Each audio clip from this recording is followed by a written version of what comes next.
Market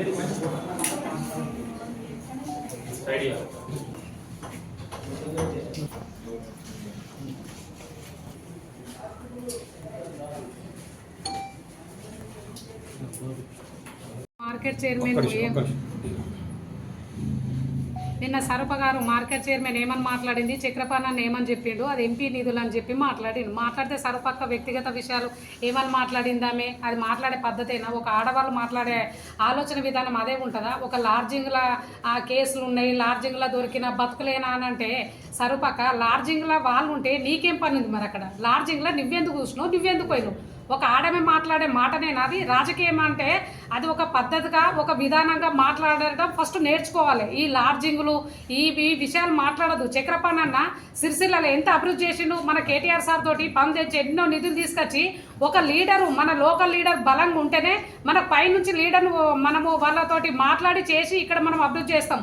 Sircilla ఒకప్పుడు ఒక 60 సంవత్సరాలు 40 సంవత్సరాల క్రితం ఎట్లుండే, ఇప్పుడు ఒక 10 సంవత్సరాలలో ఎంత అభివృద్ధి జరిగింది.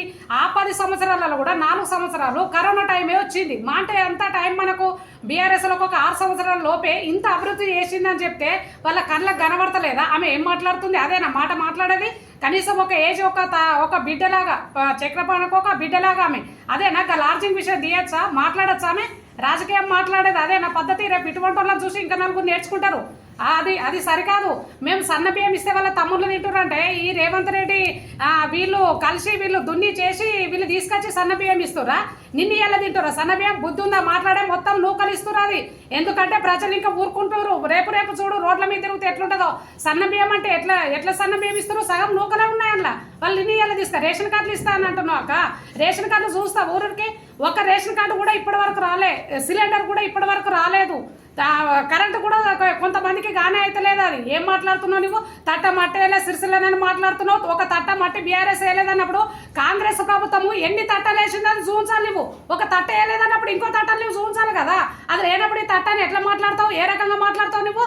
ఒక బూడిద చల్లడానికి ఇక్కడ నుండి పైనుండే ఒక ముఖ్యమంత్రి నుండి కింది స్థాయిలో కూడా అదే మాట్లాడతాడు. రేవంత్ రెడ్డి కూడా అదే మాట్లాడి అసలు ఏమని మాట్లాడిండు? చదువురాని వాళ్ళు వచ్చేలా కూర్చోలే అంట. చదువురాని వాళ్ళు ఓట్లు వేయలేదా? చదువురాని వాళ్ళు మనుషులు కాదా? వాళ్ళకి ఎంత అవగాహన ఉంటుంది, ఎంత పనులు చేస్తారో. ఈ రోజు వాళ్ళు ఉన్నారంటే ఇక్కడ ఉన్నారు అందరు. ఒక ముఖ్యమంత్రి హోదాలు ఉండే అదేనా? నీ స్థాయిలో కూడా చదువు రాలేదంటే చదువురాని వాళ్ళు మనుషులు కాదా? ఓట్లు వేయలేదా? వాళ్ళు ప్రతి ఒక్క అందంగా ఎంతో కళారూపాలు ఎంతో వాళ్ళు అడ్జేస్తారు, అభివృద్ధి చేస్తారు. చదువు రాని వాళ్ళు తెలుసా?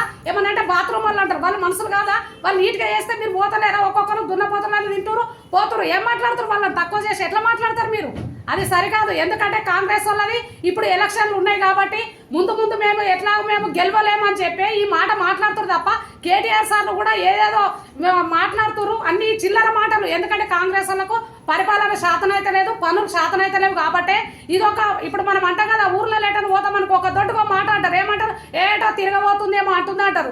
సేమ్ ఇదే సిచ్యువేషన్ కాంగ్రెస్ వాళ్ళది ఉంది. బుద్ధి బుర్ర ఉండాలి. 25 లేవు, మీ స్కూటీలు లేవు, మీది ఒక హామీ లేదు, మీ బొంద లేదు. మళ్ళొకసారి మా చక్రపాణి అన్నారు కానీ బీఆర్ఎస్లో కానీ సిరిసిల్ల లోకల్లో ఉన్నట్టు బిడ్డ ఒక్కొక్క తాట తీస్తాం. అది గుర్తు పెట్టుకొని మెదులుకోండి. మన 3వ వార్డులో అభివృద్ధి పనులని మరి ఏఎంసీ చైర్మన్ ఒక కాంగ్రెస్ నాయకురాలు మరి నాయకులు కూడా మన వార్డులో కొబ్బరికాయలు కొట్టడం జరిగింది. సరే దానికి కూడా మా భర్త గారు మరి పట్టణ అధ్యక్షులు కూడా దాన్ని కూడా ఏమీ స్పందించలేడు. మీరు మా కేకే మహేందర్ అన్న సహకారంతో మేము చేసినామంటేనే లేదు మా ఎంపీ నిధులు మా ప్రభుత్వం ఉన్నప్పుడు వచ్చినాయి అన్నాడు. కానీ మిమ్మల్ని విమర్శించి ఎలాంటి మాట మాట్లాడలే. మీరు ప్రెస్ మీట్ పెట్టి ఏమని మాట్లాడినరు? మీ ప్రభుత్వం ఏం పని చేసింది? మీ మున్సిపల్ ఏం పని చేసింది? మీరు ఊరిని ఎట్లా చేసిండ్రు? మున్సిపల్ ఏం చేసిండ్రు? మీరు మీ కేటీఆర్ గారు ఏం చేసిరని మాట్లాడినావు. ఈరోజు ఈ ప్రెస్ మిత్రుల ముంగటనే నేను మాట్లాడగలుగుతున్నా. ఎందుకంటే మన ప్రభుత్వం 10 ఏళ్ళల్లా ఏమేం చేసిందో ఇప్పుడు నువ్వు ఏఎంసీ సీటాన్ని కూర్చున్నావు కనిపిస్తలేదు నీకు. అది మా కేటీఆర్ గారు వారి హయాంలో కట్టించారు. అదేవిధంగా మన జిల్లా గౌరవనీయులు కలెక్టర్ గారు ఆఫీసు కూడా మన హయాంలో కట్టించారు మన ప్రభుత్వం ఉన్నప్పుడే. ఇంకా అంతేకాకుండా కూడా మన సిరిసిల్ల పట్టణము 10 సంవత్సరాల కింద ఎలా ఉన్నది? మన ప్రభుత్వం ఉన్న మా బీఆర్ఎస్ ప్రభుత్వంలో ఎలా ఉంది? మరి ఇప్పుడు 18 నెలల పాలనల ఎలా ఉంది మీకు కనిపిస్తలేదా? అంతేకాకుండా కూడా వ్యక్తిగత విషయాలు మాట్లాడుకుంటా మా భార్య భర్తలకు చదవచ్చు, మీకు చదువు రాదు, మీరు చదువు రాని సన్నాసులు, అదొకటి ఒకటి అడ్డం పొడుగు మాట్లాడితే అది మాకు కూడా మాట్లాడగలిగి వస్తుంది. ఎందుకంటే మేము చదువు రాకున్నా కూడా ఈ 5 ఏళ్ల పాలనలో మున్సిపల్లా ఎలాంటి ఈ మీడియా మిత్రుల ముంగట కోరుకుంటున్నాను, ఎలాంటి మిస్టేక్ అయినా నేను మాట్లాడగలిగితే పార్టీని కానీ ఇంకో పార్టీని కానీ ఇంకోళ్ళు కానీ విమర్శించి మాట్లాడితే నువ్వు అడుగు, నీకు దమ్ముంటే. అది లేదు, నేను చదువుకున్న సంస్కారం కలిగాదు. ఒక మనిషిని గౌరవించి మాట్లాడుకుని నేర్చుకో ఫస్ట్. వాటులు ఉన్నప్పుడు ఒకళ్ళొకరు గౌరవించుకోవాలి. ఇవాళ నేను ఒక చైర్మన్ హోదాలు ఉన్నా ఏఎంసీ చైర్మన్ అని హంభావం కొద్ది మాట్లాడితే ఎవరేం తక్కువ కాదు. నీకు చదువు రాకుండా మాకు సంస్కారం ఉన్నది. అంతేకాకుండా మన 3వ వార్డు ప్రజల్ని కూడా అడుగుదాం, మరి 3వ వార్డులో ఏమేమి అభివృద్ధి అయింది కాలేదు.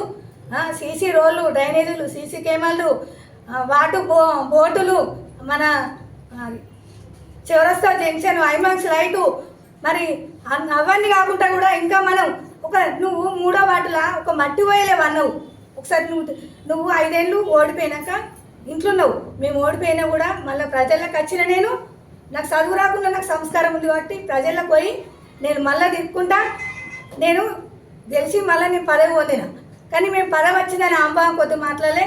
మన 3వ వార్డు ప్రజలు అక్క చెల్లెల అన్నదమ్ములతోటే మాట్లాడదాం. మరి ఎవరికి చదువు వచ్చి సంస్కారం తప్పి మాట్లాడుతున్నారు, చదువు లేక సంస్కారం తప్పి నేను మాట్లాడుతున్నానా? నువ్వు వ్యక్తిగత విషయాలు మాట్లాడే అవసరం నీకు ఏమున్నది? ఇక్కడ పార్టీలు కాదు, వ్యక్తిగత విషయాలు. నిన్నేమన్నా అన్నాడా? అది ఎంపీ నిధులను మాట్లాడేది, కానీ నువ్వెందుకు కొట్టినావు, నువ్వెందుకైనావు, నీకు ఏం హక్కు ఉందని మాట్లాడితే నువ్వు వ్యక్తిగత విషయాలు మాట్లాడాలి. నువ్వు ఎట్లా మాట్లాడతావు, ఏమని మాట్లాడతావు? మీకు చదువు రాదు, మేము భార్య భర్తలు మచ్చలేనోళ్ళము, మాకు ఎన్ని మచ్చలు ఉన్నాయి? మన మచ్చలు మనకు కనిపించాయి, నీ మచ్చలు నీకు కనిపించాయి, నా మచ్చలు నాకు కనిపించాయి. లోకాన్ని తెలుసు, లోకమంతా తెలుసు, మనం 3వ వార్డులో కూడా తెలుసు. ఎవరు అంబాం కొద్ది మాట్లాడతారు, ఎవరు కాలు మీద కాలేసుకొని నేను రెడ్డిని చూపించుకుంటారు. మనకు రెడ్డిలైనా పద్మశాలైనా అందరూ ఒకటే. రాజకీయం అన్నప్పుడు, ప్రజాప్రతినిధులు అన్నప్పుడు అందరినీ సరిసమాన న్యాయం చేయాలి. మరి అట్లనే మా ప్రభుత్వం ఉన్నప్పుడు మా గౌరవనీయులు మాజీ మంత్రివర్యులు కూడా అందరికీ సమసమాన న్యాయం చేసుకుంటా.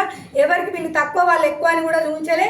నువ్వు ఖబర్దార్ బిడ్డ, ఇంకొకసారి మా వ్యక్తిగత విషయాలల్లో మా కుటుంబ సమస్యలలో మాట్లాడినావు అనుకో, మరీ తక్కువ బిడ్డ అని చెప్తున్నా. వీడే ముందు చైర్మన్ అయి ఉండి మీరు మున్సిపల్లో ఏమేం చేసిండ్రు అవన్నీ బయటకు తీసుకొచ్చి చూపిస్తా అంటున్నావు. నువ్వు బయటకు తీసుకురా, మేము ఏమేం చేసినావు అవన్నీ చూపిస్తే ఇదే ప్రెస్ మిత్రుల ముందు పెడదాము. మరి ఎవరి దగ్గర ఏం లోపం ఉంది? మీ కాంగ్రెస్ ప్రభుత్వం 18 నెలల నుంచి, మరి మున్సిపల్ మేము 8 నెలలు అవుతుంది, 6 నెలలు అవుతుంది.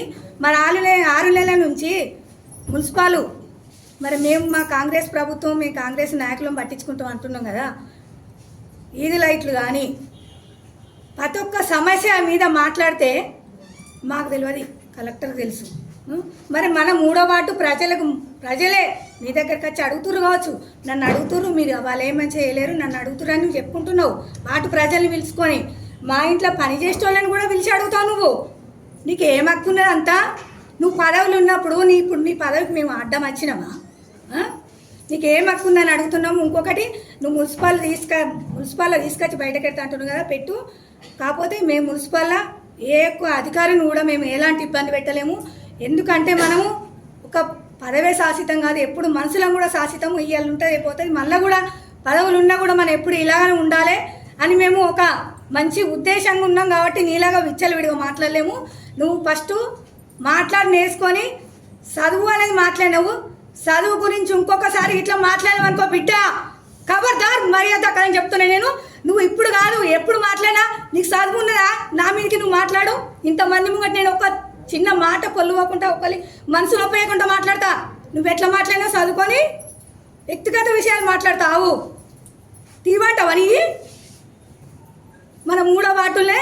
సో నువ్వు 3వ వార్డు, నా 3వ వార్డు అంటున్నావు కదా, నీది కాదు, అందరిది. ఎవరు కౌన్సిలర్ ఉంటే వాళ్ళది, నేనుంటే నాది, నీది ఉంటే నీది, ఇంకోళ్ళు ఉంటే ఇంకొకళ్ళు కూడా అవుతుంది.